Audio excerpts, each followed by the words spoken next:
পিলখানা হত্যাকাণ্ড দীর্ঘমেয়াদী ষড়যন্ত্রের ফল। তৎকালীন সশস্ত্র বাহিনী এবং গোয়েন্দা সংস্থাগুলো দায়িত্ব পালনে চরম ব্যর্থতার পরিচয় দিয়েছে।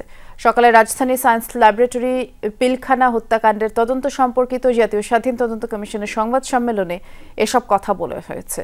আর তদন্ত কাজের অগ্রগতি তুলে ধরে কমিশন সভাপতি মেজর জেনারেল অবসরপ্রাপ্ত আলম ফজলুর রহমান তিনি জানিয়েছেন, এ ঘটনায় আওয়ামী লীগের দুই নেতা জাহাঙ্গীর কবির নানক ও মির্জা আজমি ইমেইলের মাধ্যমে সাক্ষ্য দিয়েছেন।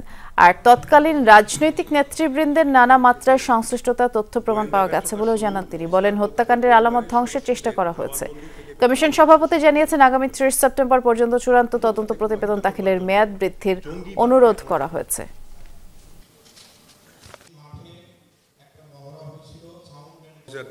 লিখিত জবানবন্দি প্রদান করার জন্য সেনা সদর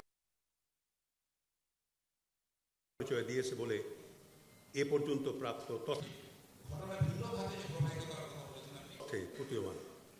গোয়েন্দা ব্যর্থতার স্বরূপ অফিসার ও তাদের পরিবারের সদস্যদের জবানবন্দি থেকে কারণ বিশ্লেষণ করা হচ্ছে। খাতে প্রবাহিত করবার জন্য জঙ্গিবাদকে আনা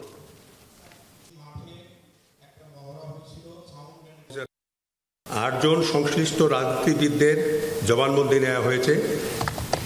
এর মধ্যে 3 জনের সাক্ষাৎকার জেলে নেওয়া হয়েছে। 3 জন উপস্থিত হয়ে সাক্ষ্য দিয়েছেন। 2 জন পলাতক আওয়ামী লীগ নেতা ইমেইল এ জবানবন্দি দিয়েছেন।